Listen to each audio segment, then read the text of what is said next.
Os portos de Los Angeles e Long Beach estão entre os mais movimentados do mundo. Milhares de embarcações cruzam essas águas escuras e profundas todos os anos. Mas algumas das histórias mais emocionantes sobre essa região estão sob a superfície. Não é uma farsa. É real. Em 1966, um objeto não identificado que teria emergido do canal Catalina foi filmado se deslocando a 270 km por hora sobre a ilha. Foi o primeiro de diversos relatos sobre objetos náuticos que exibiam muitas das mesmas características dos chamados OVNIs, mas estes haviam sido vistos entrando e saindo da água. Uma luz branca e forte, movendo-se rapidamente para a água. Foram chamados de OSNIs, objetos submersos não identificados. Há algo realmente extraordinário nestas águas. Agora, novas testemunhas se apresentaram. A gente foi atingido por um raio de luz. Apoiadas por documentos, relatórios policiais, testes e análises científicas. Achamos o culpado. Com certeza. A equipe da revista UFO, o editor Bill Burns, o investigador Pat Uskart, o cientista Jeff Tomlinson e o especialista Ted Eckworth desvendarão o caso dos OSNIs da Ilha Catalina. Eles usam este lugar como o esconderijo de um caçador. E somos as presas? Esses casos seriam apenas resultado de excesso de imaginação ou seriam algo mais? Vi uma série de luzes diferentes de todas que eu já tinha visto antes. A equipe tentará se aproximar da verdade. Eu estou vendo a cauda de um avião bem ali. Pela primeira vez na televisão, o caso número 66307, objetos submersos não identificados.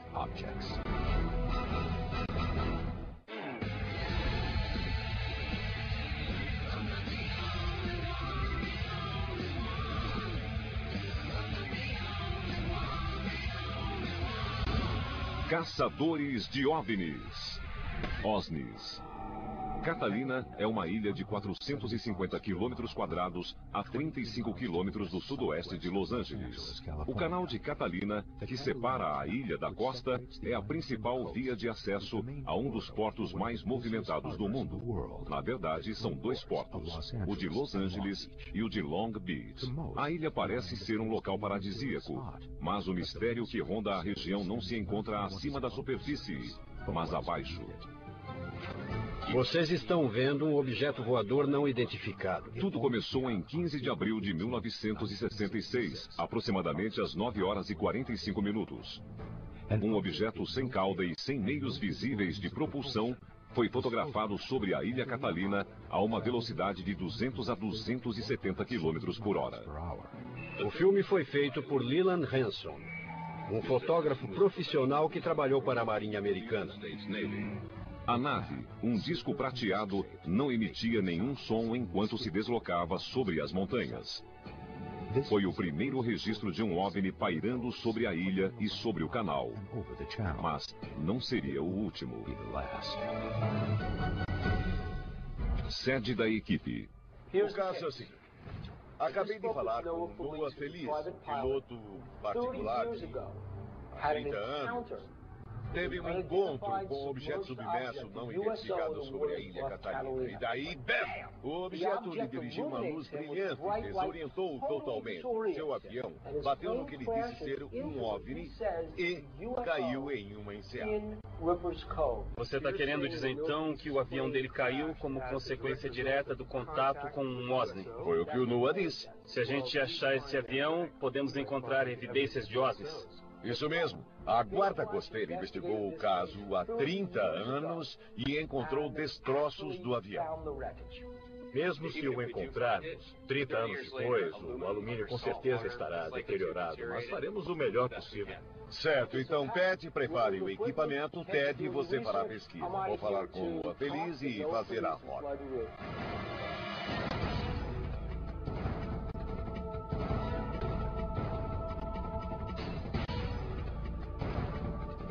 Enquanto o Bill conversa com o Noah, eu vou falar com o Paul Elion e o David Rousseau sobre o que viram. Seus relatos são semelhantes e correspondem ao famoso disco de 1966 que foi filmado. Então temos várias evidências fortes em torno da Ilha Catalina e do canal. No final da tarde de 29 de dezembro de 1968, o advogado Paul Allione, morador de Palos Verdes, Califórnia, avistou estranhas luzes sobre o canal de Santa Catalina. Segundo Allione, as luzes voavam alinhadas e então pararam inesperadamente sobre a superfície da água. No noticiário noturno, era a principal matéria. Disseram alguma coisa como: temos uma resposta para os telefonemas que recebemos sobre as luzes que foram vistas ontem à noite. Para esses relatos chegarem a ser notícia, não eram apenas alguns malucos ligando, eram no mínimo dezenas de pessoas, talvez centenas, que ficaram tão alarmadas e perturbadas que alguém achou que elas precisavam de alguma explicação. Porém, essa explicação foi pouco convincente. Eles disseram que eram universitários brincando com um balão meteorológico. E o que achou disso? Em um grande número de casos, a explicação que ofereceram é que era um balão meteorológico. Incluindo o caso Roswell. Agora, quando olho para trás e penso em todas essas explicações, fica ainda mais claro para mim que aquilo que eu vi realmente era uma anomalia e... Porque as explicações eram absurdas. Sim, eram absurdas, como todas as outras que são oferecidas. O relato de Allione, bem como o filme de 1966, deu início a uma série de relatos sobre OVNIs na área. Segundo um jornal de Long Beach, em 23 de janeiro de 1968, o vice-delegado Richard Callan avistou um misterioso objeto flutuante não identificado que tinha luzes nas janelas. E então, o objeto explodiu. De acordo com o jornal, uma luz forte iluminou as águas em torno do objeto, que minutos depois lançou uma série de labaredas para o alto. Outro caso que mobilizou a mídia foi relatado pelo Los Angeles Times em 23 de março de 1977. O sargento Vincent Erup recebeu dezenas de comunicados sobre OVNIs vistos em Sacramento, Salinas, Los Angeles, Orange County e a base da Força Aérea March entre 3h45 e 4 horas da manhã. Segundo o jornal, entre as testemunhas estavam militares da base da Força Aérea e vários policiais de Los Angeles. Uma testemunha, Mark Rogan, que trabalhava no aeroporto de Los Angeles, disse: essas luzes alongadas vieram em alta velocidade da direção da ilha Santa Catalina às 3h30 da manhã. Na minha opinião, elas não eram normais.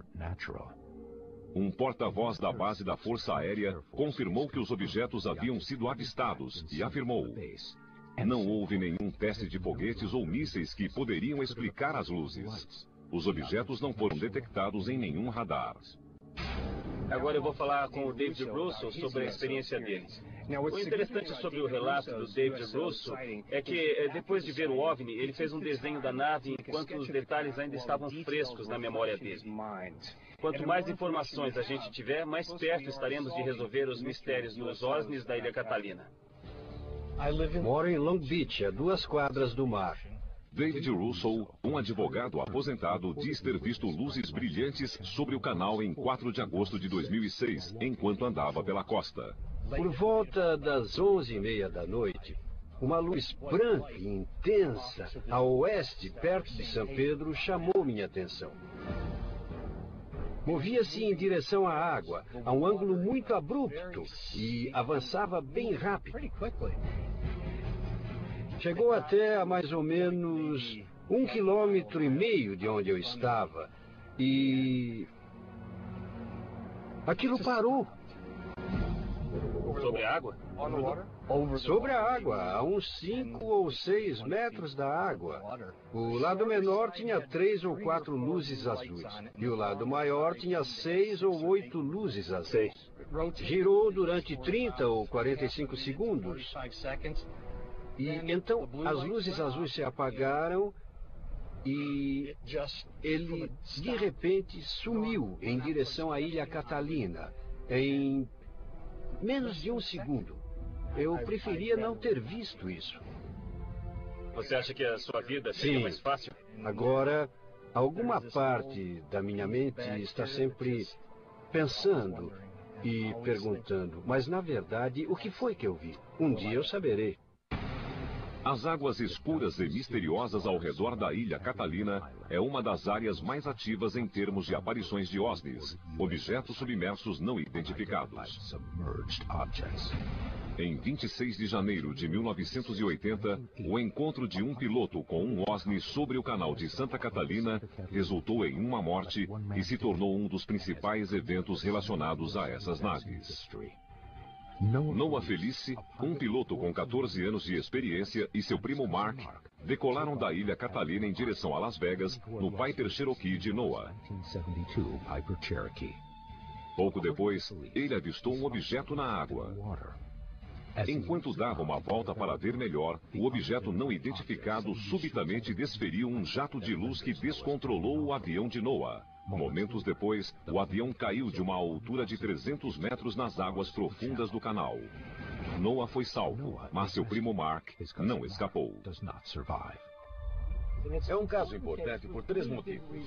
Primeiro, é atual, não ocorreu há 60 anos e todas as testemunhas já morreram. Segundo, Noah é piloto, um observador treinado, sabe o que viu, não é dado a fantasias.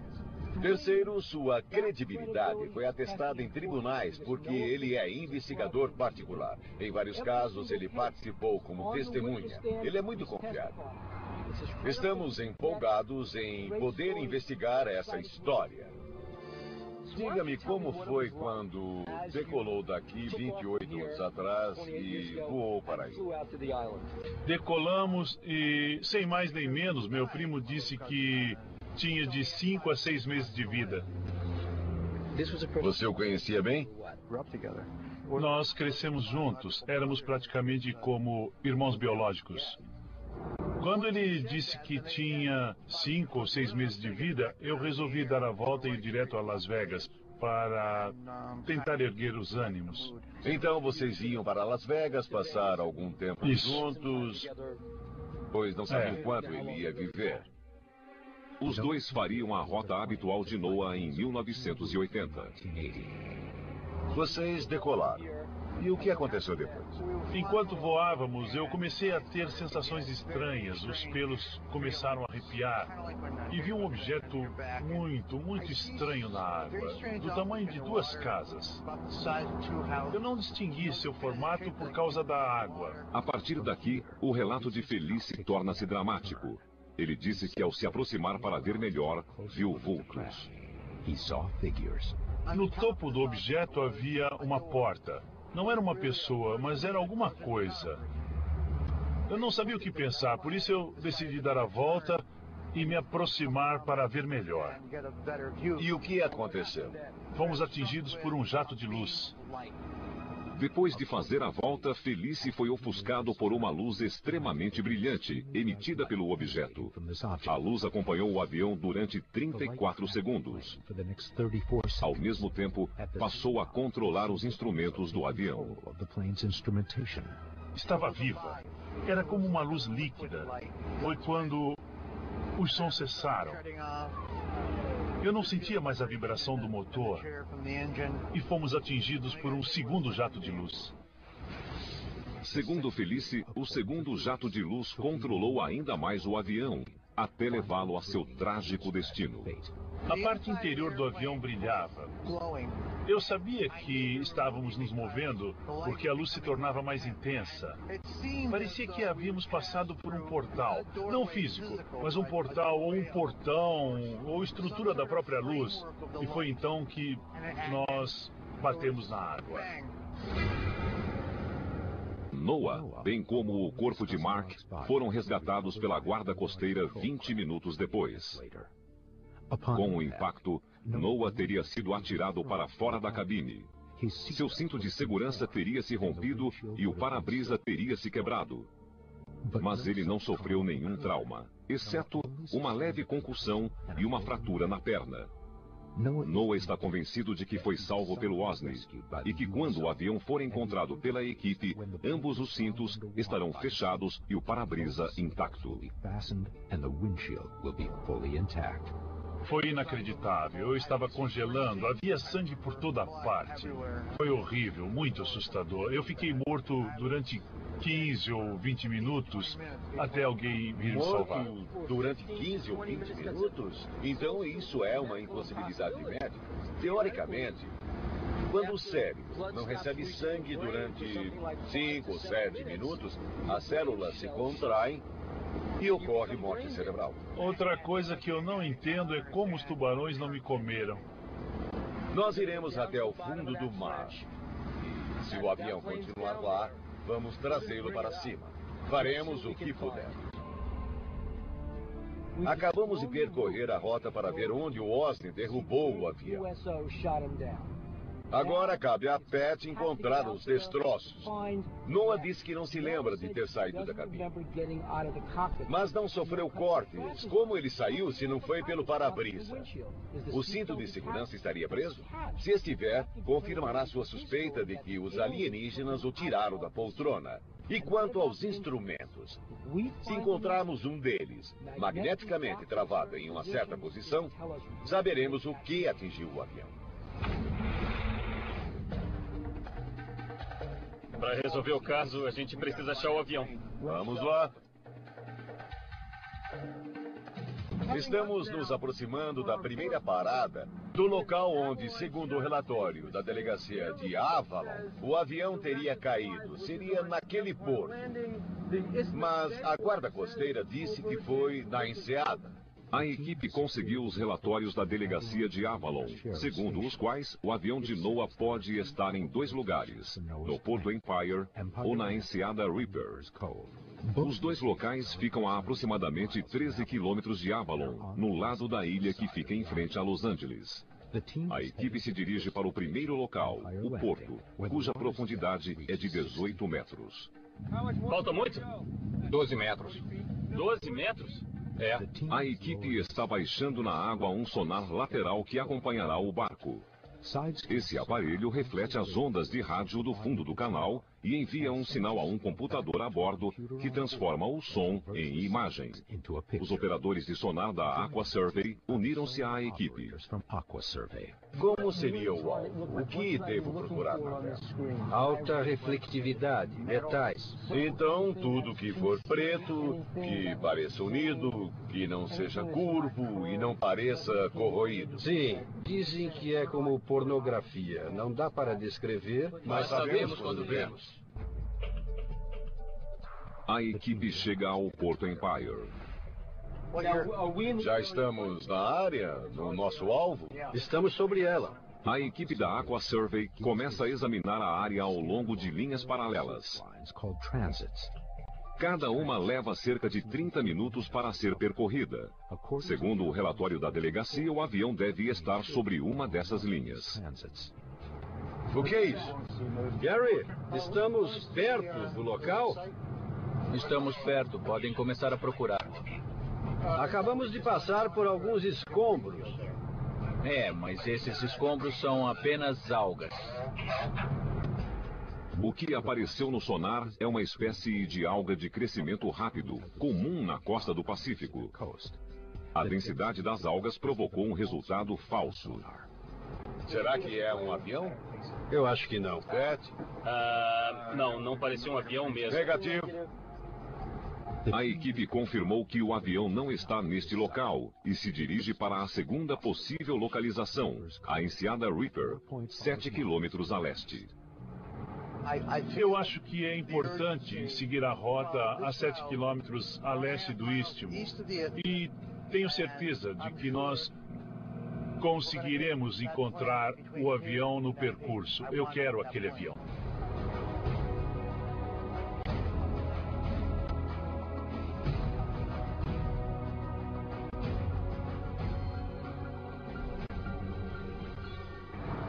Espera um pouco. Espera um pouco. Espera um pouco. Veja a força do sinal aqui. Está bem alto. É a cauda de um avião. Aí está. Veja isso. É a asa de 4 metros, 9 metros de envergadura. Veja a cauda. Aqui? Acho que é a cauda e uma asa. Está vendo? É a cauda e uma asa. Será que achamos? Jeff, vem dar uma olhada. Estamos passando sobre escombros. Veja. Acha que pode ser uma asa? A asa e uma cauda, a fuselagem e a cauda. Caramba! Capitão Dave? Sim. A gente está em cima dos escombros. Está na hora dos mergulhadores descerem. Está bem, vamos lá. Tá legal. Jake, a 21 metros de profundidade sobre o barco. Vá para o norte, mas não desça mais de 30 metros. Jake, se encontrar o avião, primeiro quero que veja se o para-brisa está intacto. Se a cabine estiver intacta, olhe dentro dela. Quero também que verifique se os cintos de segurança ainda estão presos. NOAA afirma que foi retirado do avião por uma entidade desconhecida, possivelmente a mesma que derrubou o avião. NOAA foi resgatado fora do avião. Só podia ter saído pelo para-brisa. Se o cinto de segurança e o para-brisa estiverem intactos, a versão de NOAA será confirmada. Qual é o número da cauda? 81 Mike. 81 Mike. Boa sorte. Encontre-o para nós.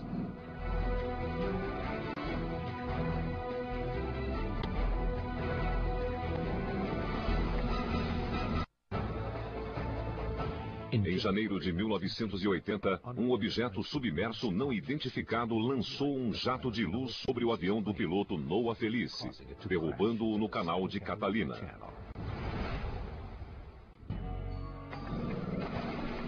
A equipe agora busca o avião sob a água.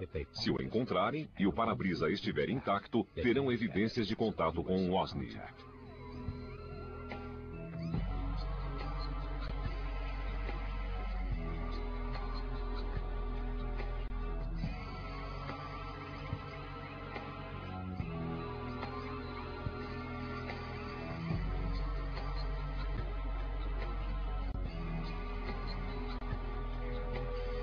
E aí, teve sorte? Não é o avião. É um barco pequeno. Quê? Um barco pequeno. No começo eu achei que fosse o avião, aí eu pensei, meu Deus, é ele. Comecei a nadar ao redor dele, olhando. Cheguei à traseira e vi uma forma familiar. Era um motor de popa. Além de Noah Felice, duas outras fontes confiáveis apontam esta área como o local do acidente: a guarda costeira de Catalina e o delegado de Avalon. Mas agora o mistério aumentou. O avião não está aqui. Jake mergulhou, procurou bastante, encontrou vários alvos, mas não achou o avião de Noah Felice. Onde está? Vamos mandar Jeff e Ted ao laboratório para analisar as correntes, as inclinações, as marés, os ventos. Vão descobrir o que pode ter acontecido ao avião de Noah. É um mistério, mas no laboratório descobriremos o que aconteceu ao avião de Noah Felice. Desde 1980, o avião pode ter saído de sua posição original. Oi, John. Jeff. Oi. O Jeff e eu estamos no laboratório e vamos recalcular a posição e ver se descobrimos informações a mais que nos ajudem a estimar melhor a localização do avião. O cientista John Tyndall demonstrará as forças em ação sob a superfície da água e que efeito podem ter exercido no avião ao longo de 27 anos. O efeito Bernoulli diz que fluidos em movimento têm menos pressão que fluidos estáticos. Vejam essas duas placas aqui. Podemos aproximá-las acelerando o líquido entre elas, ou o fluido no caso do ar. Isso as aproxima. Vemos isso nas asas dos aviões. O ar sobre a asa move-se bem mais rápido do que o ar sob a asa, causando uma zona de pressão baixa. O que pode ter acontecido ao avião sob a água é que, enquanto está parado e as correntes passam sobre ele, o avião começa a se elevar e, se estiver em um declive, ele pode se elevar e escorregar, descendo e descendo cada vez mais. O que nós vamos tentar provar é que a fuselagem do avião foi afetada pelo efeito Bernoulli. Olhando a topografia da região próxima à costa da ilha Catalina, vemos um penhasco muito íngreme que chega até a água e continua descendo sob a superfície. Se o avião caiu perto da costa, a uma profundidade de 10 a 15 metros, então pousou sobre um declive íngreme. Então, calculamos que, ao longo de tantos anos, acabou levando a deslizar cada vez mais para baixo. Eu vou dar início à corrente e vai fazer barulho. Vamos ter que falar alto. Vejam como está cavando sobre a dianteira do objeto e acumulando material atrás. Estão vendo? Aí está. Está assentando. Está assentando. Quando a água corre em direção ao objeto, o solo oceânico é afastado, permitindo que o objeto desça cada vez mais. No primeiro mergulho ainda não sabíamos como esse declive era profundo. Para determinar o local do avião após quase 30 anos de deslocamento, Ted usa a pista de decolagem de Catalina como guia. Nesta escala, a pista de decolagem tem quase 3 centímetros de extensão e esse contorno de 50 centímetros equivale a 18 metros de profundidade a mais. O deslocamento causado pela corrente e a inclinação do solo oceânico nessa região fizeram com que o avião caísse cada vez mais. É o efeito chamado movimento de massa. O movimento de massa ocorre quando pedras, terra, escombros desmoronam atraídos pela gravidade. Por isso acontecem deslizamentos, também no caso de material subaquático. No caso de Catalina, temos vários fatores que podem exacerbar esse efeito.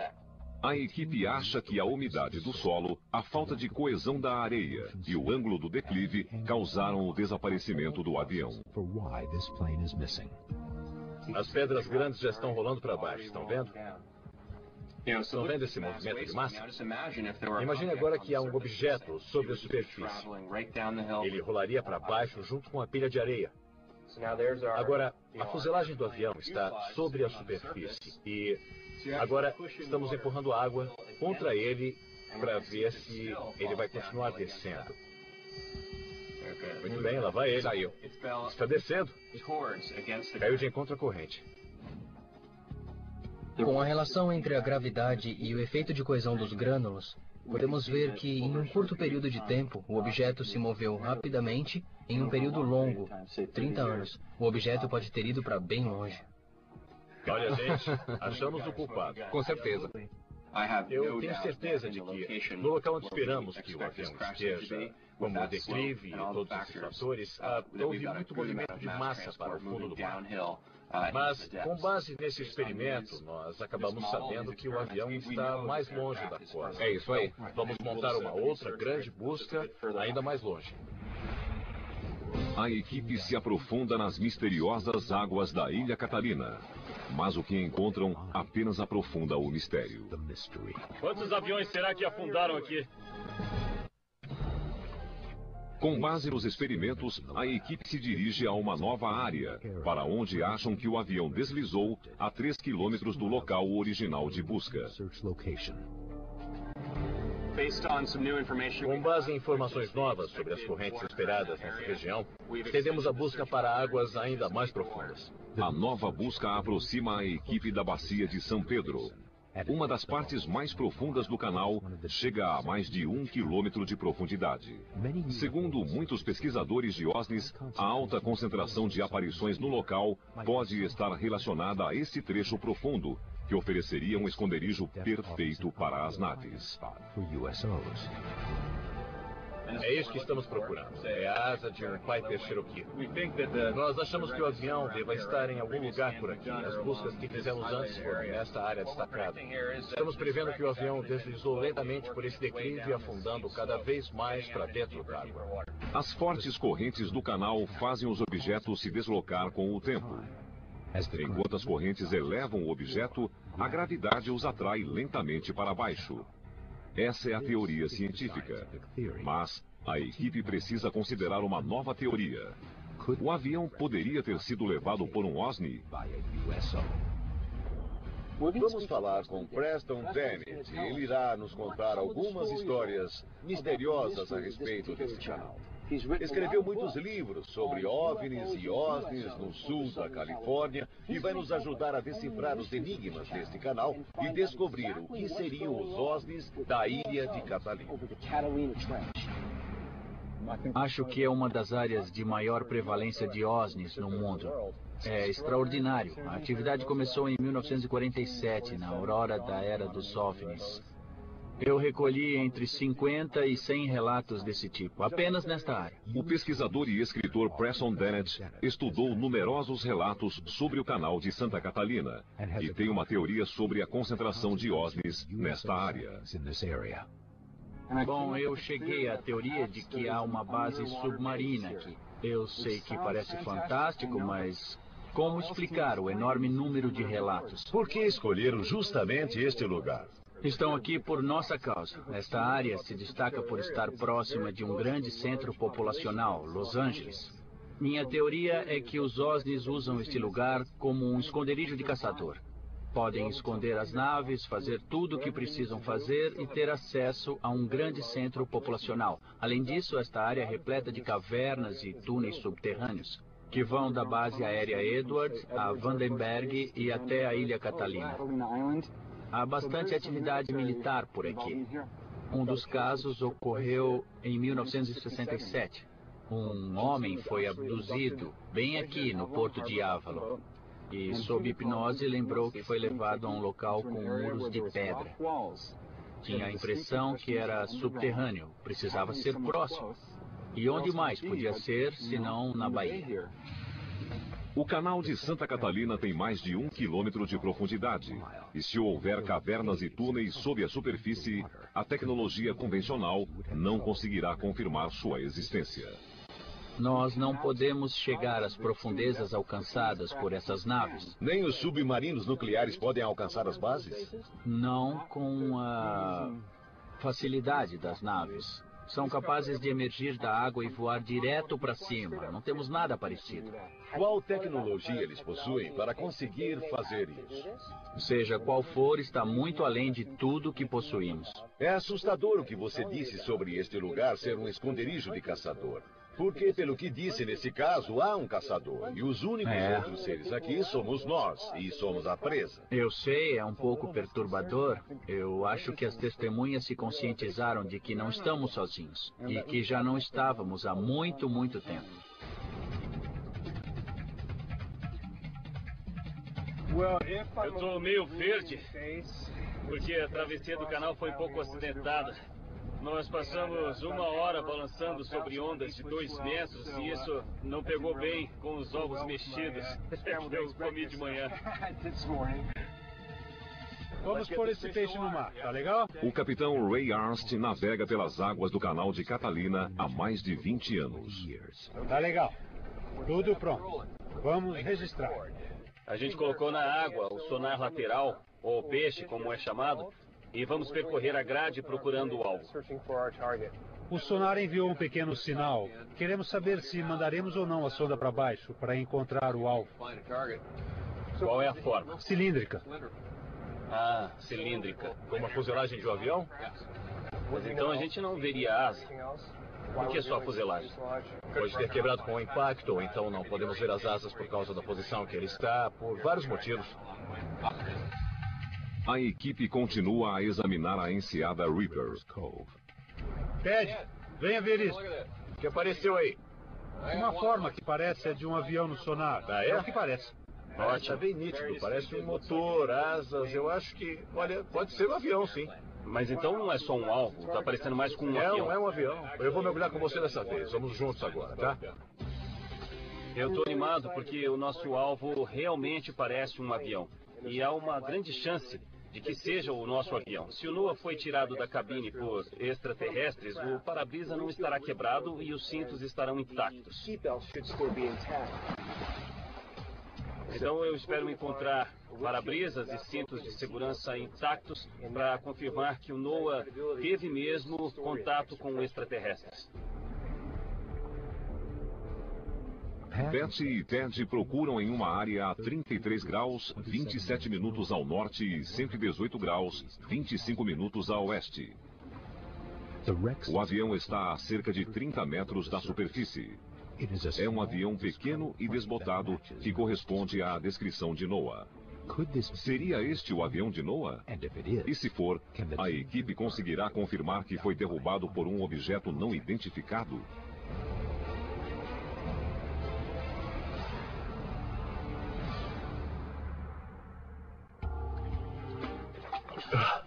Bom, era um avião, mas não era um Cherokee. Como sabe? Por causa da porta de carga a bombordo. Acho que era um Viper Warrior, o próximo da linha. O Cherokee não tem porta de carga. Ah, droga. NOAA tinha um Piper Cherokee, um avião baixo de 4 lugares. O avião encontrado é maior e tem uma porta de carregamento a bombordo, ausente no Cherokee.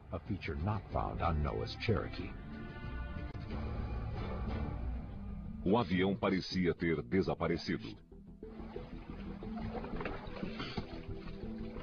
Porcaria. Quantos aviões será que afundaram aqui? Ele pode ter deslizado pelo declive. Confirmando sua teoria. O avião que estamos procurando caiu há 28 anos e pode ter deslizado ainda mais que esse. Deve estar mais fundo. A gente encontrou um avião, mas não é o de NOAA. Segundo os cálculos do TED, o avião se deslocou dentro desta área. Mas acontece que não está aqui. A questão é onde está o avião. Isso só aumenta o mistério dos OSNIs da Ilha Catalina. O que diz a nossa teoria? Primeiro, que o avião foi levado até a costa e depois foi destruído. Segundo, que o movimento das ondas, das correntes e do vento o agitaram e ele desceu para o fundo ainda mais. Vamos supor que exista uma base de OSNIs por aqui. Eles podem ter levado o avião ou feito alguma coisa para ocultar a presença. Então, mas nós não podemos confirmar e nem negar essa hipótese. O NOAA é uma testemunha bastante confiável. E eu sinto que alguma coisa realmente aconteceu aqui. Então, eu acho que não podemos descartar a possibilidade de algum tipo de intervenção extraterrestre com este avião. Qual a ligação entre os relatos sobre OSNIs no canal de Catalina e o avião de NOAA? Essa é a parte perigosa. As análises científicas chegam a resultados surpreendentes. Em 1980, o avião do piloto Noah Felice foi atingido por um jato de luz que dominou a aeronave e a derrubou. Agora, a equipe quer saber se pulsos eletromagnéticos podem desligar instrumentos. A especulação é de que o OSNI enviou um pulso eletromagnético sobre o avião. Desligou seus instrumentos e ficou sem energia e acabou caindo. A equipe está no laboratório para testar a hipótese. Esse experimento será um pouco perigoso, mas acho que vai nos ajudar a entender o caso de Noah Felice e dos OSNIs. Vamos ver se um forte pulso eletromagnético pode desativar o motor. Bom, conseguimos um eletroímã muito potente. Pode ligar, Jeff. Ele segura o ímã. Agora pode desligar. Tá legal. Este ímã é diferente dos ímãs comuns que tem polo sul e polo norte e continuam assim o tempo todo. Este ímã é de corrente alternada e por isso oscila para frente e para trás o tempo todo. Portanto, podemos induzir a corrente. Podemos pegar o campo magnético e aproximá-lo da barra de aço, fazendo com que os elétrons fluam e acendam esta luz. Tá legal, Jeff? Pode ligar. Estão vendo a luz acendendo? Bom, isso mostra que podemos criar, controlar e dirigir um campo magnético, aplicá-lo a outro objeto sem tocá-lo, de longe e induzir uma corrente elétrica ainda. A corrente elétrica usada no motor do avião pode ter sido interrompida por uma intensa força eletromagnética. Se o relato for verdadeiro e o objeto emitiu um forte raio eletromagnético que engoliu o avião de NOAA, esse raio também pode ter desligado o motor. No gerador do motor, ou então no volante, há um ímã permanente. E à medida que o volante gira, ele passa por esta bobina e gera um impulso elétrico que atinge a vela de ignição e então liga o motor. Agora, o que vamos tentar fazer é induzir uma corrente que o motor não está esperando e desse jeito fazer com que ele desligue, como teria acontecido no incidente com o Osni. Com esse experimento, nós queremos ver se conseguimos, para esse e outros propósitos, moldar um motor de avião, gerar um impulso eletromagnético e acabar neutralizando a função do motor. Essa é a parte perigosa. Cuidado, para trás. Nós temos um gerador eletromagnético, que é um eletroímã de alta potência. Agora vamos dirigir o campo magnético para o motor e vamos ver se ele será desligado. Pode ligar. Para trás.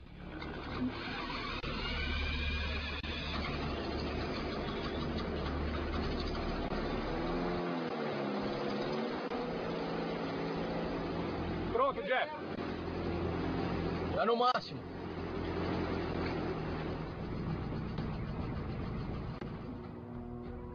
Legal, Jeff. Nossa. Puxa! Aí já deu, hein? Essa foi uma pequena demonstração do que pode ter acontecido em escala maior. Nós mostramos que, quando se aproximou, o ímã alimentou a bobina, cortou o fluxo de elétrons para a vela de ignição e acabou desligando o motor. Nos aviões, tudo é muito leve. Não há muito aço, nem muito ferro, que podem dispersar o campo magnético. Bom, se um campo magnético foi dirigido ao avião, não haveria coisa alguma que o impedisse de chegar ao gerador. Espera aí, então podem enviar através desse eletroímã energia demais para a vela de ignição e de repente causar uma falha? Se gerarmos um campo eletromagnético muito forte e o dirigirmos através do sistema, seria possível neutralizar o motor do avião a uma distância que eu creio de uns 300 metros. É um exemplo formidável. Pegamos um relato de uma de nossas testemunhas, fomos ao laboratório e demonstramos que poderia mesmo ter acontecido.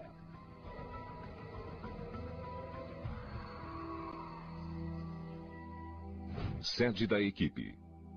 Eu acho que essa área é um foco de atividades com base apenas no relato de uma testemunha confiável. Olha, a maioria das evidências são incidentais, são testemunhos e relatos, e sem encontrar o avião, não teremos as evidências científicas que podemos usar para chegar a uma conclusão decisiva. E quanto à teoria de Preston Bennett, de que o Osni levou o avião, pois haveria indícios do objeto nele? Se a gente acreditar que eles realmente participaram do acidente do Noah, a gente não pode negar a possibilidade de que também fizeram alguma coisa com o avião. Segundo a ciência, a existência dos OSNIs é possível. Entrevistamos testemunhas muito confiáveis. Seus relatos são assustadores. Temos documentos que remontam a Cristóvão Colombo. E, desde essa época, até telefonemas recentes a delegacias de pessoas que viram OSNIs. Associando tudo isso, parece que os OSNIs realmente existem. Acredito que são reais, acredito que estão aqui, acredito que estão entre nós e que já estavam há milhares de anos.